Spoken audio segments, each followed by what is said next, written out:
सुबह सुबह की सबसे बड़ी काम की खबरें जो आपको तुरंत जान लेनी चाहिए। जी हाँ, मैं हूँ जगदीश और आप देख रहे हैं एचआर मॉर्निंग बुलेटिन। आज की तिथि शक संवत 1948, विक्रम संवत 2083, वैशाख मास शुक्ल पक्ष पंचमी।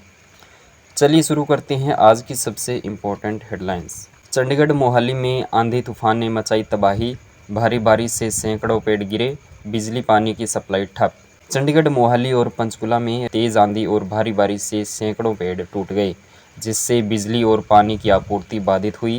तापमान में गिरावट आई और सड़कों पर पेड़ गिरने से यातायात भी प्रभावित हुआ। खबर विस्तार से। चंडीगढ़ मोहाली और पंचकुला क्षेत्र में तेज धूल भरी आंधी और बाद में हुई भारी बारिश के कारण सैकड़ों पेड़ टूट गए। वहीं बिजली विभाग से सतर्कता बरतते हुए सप्लाई रोक दी, जिसका असर पानी सप्लाई पर भी पड़ा। भारी बारिश के कारण तापमान में भी करीब 3 डिग्री की गिरावट आई। सुबह का तापमान 27 डिग्री तक पहुंच गया। तेज आंधी के कारण पर्यावरण को खासा नुकसान पहुंचा है। वहीं बात करें सोमवार की, तो रविवार के बाद पूरी रात बारिश रही। गुरुग्राम, फरीदाबाद, रेवाड़ी, झज्जर में भी पूरी रात बरसात चलती रही और सोमवार को भी तेज बारिश आंधी की पूरी संभावना जताई जा रही है। सोनीपत में डेकोटेक कंपनी के एक श्रमिकों की हड़ताल, वेतन बढ़ोतरी समेत कई मांगों को लेकर किया प्रदर्शन। सोनीपत के खरखोदा स्थित महीपुर गांव की डेकोटेक इलेक्ट्रिकल कंपनी में श्रमिकों ने वेतन वृद्धि और अन्य सुविधाओं की मांग को लेकर हड़ताल कर दी।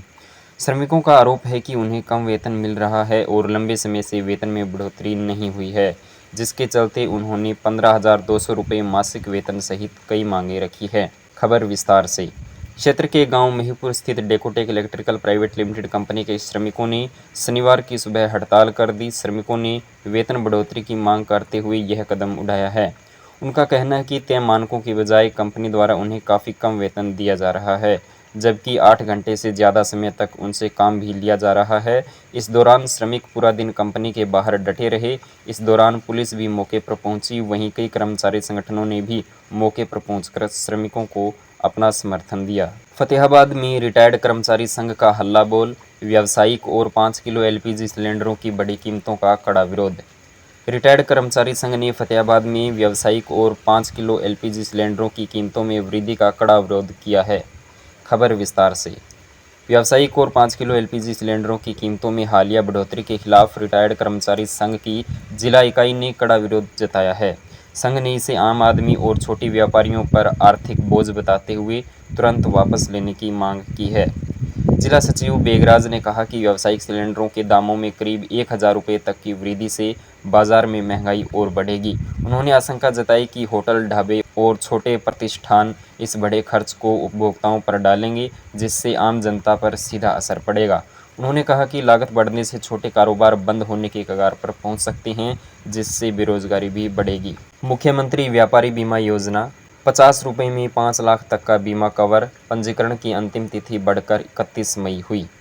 मुख्यमंत्री व्यापारिक सामूहिक निजी दुर्घटना बीमा और क्षतिपूर्ति योजनाओं के तहत पंजीकरण की अंतिम तिथि 31 मई तक बढ़ा दी गई है। खबर विस्तार से। मुख्यमंत्री व्यापारी सामूहिक निजी दुर्घटना बीमा योजना के तहत किसी व्यापारी की दुर्घटना में मृत्यु या स्थायी अपंगता होने पर सरकार द्वारा 5 लाख रुपये तक की बीमा सहायता प्रदान की जाती है। इस योजना में पंजीकरण के लिए केवल 50 रुपये का शुल्क निर्धारित किया गया है और आवेदन ऑनलाइन पोर्टल के माध्यम से किया जा सकता है। उपायुक्त उत्तम सिंह ने बताया कि मुख्यमंत्री व्यापारी क्षतिपूर्ति योजना के तहत आगजनी या प्राकृतिक आपदा के कारण किसी व्यापारी के माल या स्टॉक को नुकसान होने पर आर्थिक सहायता प्रदान की जाती है। राज्य के पंजीकृत व्यापारियों को उनके आर्थिक टर्नओवर के आधार पर 5 लाख रुपये से लेकर 20 लाख रुपये तक की बीमा कवर सहायता दी जाती है। लाभ लेने के लिए व्यापारी पोर्टल पर ऑनलाइन आवेदन कर सकते हैं। पंजीकरण की अंतिम तिथि 31 मार्च निर्धारित की गई थी, लेकिन अब इसे बढ़ाकर 31 मई किया गया है। दोस गांव के अरावली पहाड़ी क्षेत्र में बनेगा वन्यजीव शोध केंद्र। 200 स्क्वायर किलोमीटर में लगेंगे 60 कैमरे। दोस गांव की अरावली पहाड़ी क्षेत्र में वन्यजीव शोध केंद्र बनाया जाएगा, जिससे वन्यजीवों की गतिविधियों पर नज़र रखी जा सकेगी और उनके उपचार की सुविधा भी मिलेगी। खबर विस्तार से। अरावली पहाड़ी क्षेत्र के वन्यजीवों की गतिविधियों पर नजर रखने के लिए धोस गांव में वन्यजीव शोध केंद्र बनाया जाएगा। इसके लिए योजना तैयार हो चुकी है। 50 लाख रुपए की लागत से केंद्र बनाए जाने के साथ ही सूरजकुंड से लेकर हरचंदपुर तक यानी 200 स्क्वायर किलोमीटर में 60 कैमरे लगाए जाएंगे। केंद्र में उपचार की सुविधा होगी ताकि किसी कारण घायल होने वाले वन्यजीवों का प्राथमिक इलाज मिल सके। पिछले कुछ सालों के दौरान अरावली पहाड़ी क्षेत्र में गैर वानिकी कार्यों पर काफ़ी हद तक लगाम लगी है।